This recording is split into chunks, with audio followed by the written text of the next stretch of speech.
বলে দেই।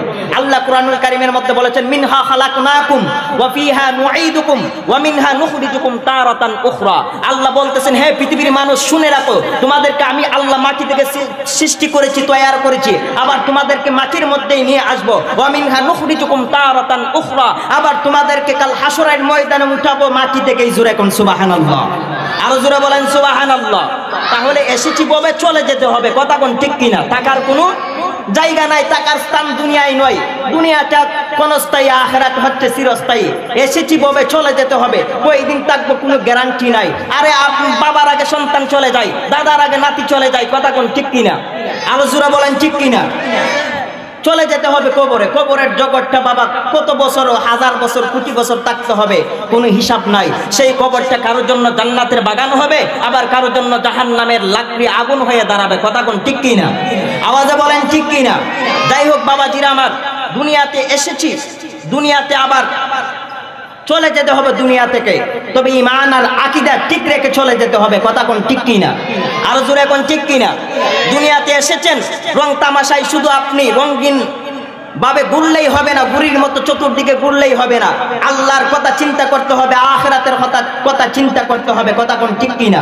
কবরের কথা চিন্তা করতে হবে। আরে বাবা আপনার দাদা চলে গিয়েছে কবরে, আরে আপনার দাদার সম্পত্তি তো আপনি বুক করতেছেন, আপনার বাবার সম্পত্তি তো আপনি বুক করতেছেন। আমিও তো আমার বাবার সম্পত্তি, আমার বাবা মারা যাওয়ার পরে সম্পত্তি বুক করব।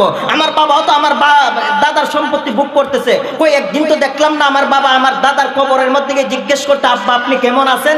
কোনোদিন তো গিয়ে দেখলাম না বাবার এই আব্বা উনার আব্বার কবরটা, অর্থাৎ আমার দাদার কবরটা মাটি খনন করে দেখতে কি অবস্থায় আছে। আরে বাবা কিসের দুনিয়া দুনিয়া করেন? দুনিয়ার রং তামাশা বেশি দিনের নয়, একদিন চলে যেতে হবে কবরে। আপনার সন্তান আপনার সাথী হবে না, আপনার বাবা আপনার সাথী হবে না, আপনার মা আপনার সাথী হবে না, আপনার স্ত্রী আপনার সাথী হবে না। দুনিয়ার মানুষ বড় স্বার্থপর, দুনিয়ার মানুষ বড় বেঈমান, সেটার একটা বাস্তব প্রমাণ। যেদিন আপনি মারা যাবেন, দেহ থেকে যেই দিন রূহটা চলে যাবে সেই দিন বুঝবেন। ঘন্টা যাওয়ার পরে আপনার সন্তান আপনাকে আর আব্বা বলে ডাকবে না, আপনার স্ত্রী আপনাকে আর স্বামী বলে ডাকবে না, আপনার মেয়ে আপনাকে আর এই কি বাবা বলে ডাকবে না, আপনার ভাইকে আপনাকে আর ভাই বলে ডাকবে না, আপনি আমাকে একটা নাম দিয়ে দিবে, লাশ, কথা কোন জোরে কোন?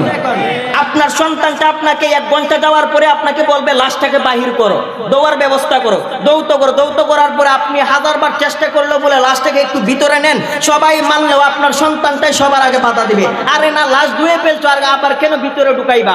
ওই সন্তানটাই আপনাকে বাধা দিবে, আপনার লাশটাকে আপনার ঘরের ভিতরে আর প্রবেশ করতে দিবে না। আরে লক্ষ টাকা খরচ করে বিল্ডিং করেছেন, কোটি টাকা খরচ করে বিল্ডিং করেছেন, সেই বিল্ডিং এ আপনাকে আবার নিয়ে যেতে চাই, আপনার সন্তান আপনাকে বাধা দেয়, আপনার ওয়াইফ আপনাকে বাধা দেয়, আপনার বোন আপনাকে বাধা দেয়, আপনার ভাই আপনাকে বাধা দেয়। তার মানে কি কার জন্য সম্পদ রেখে যাচ্ছেন? কার জন্য বিল্ডিং করে যাচ্ছেন? কার জন্য দুনিয়ার রং তামাশা করতেছেন? আপনার সন্তান আপনাকে ভুলে যাবে, আপনার বিবি আপনাকে ভুলে যাবে, আপনার মা আপনাকে ভুলে যাবে, আপনার বাবা আপনাকে ভুলে যাবে। যিনি মনে রাখবেন তিনি হচ্ছেন সোনার মাদিনা, কথা কোন জোরে কোন? আরো জোরে।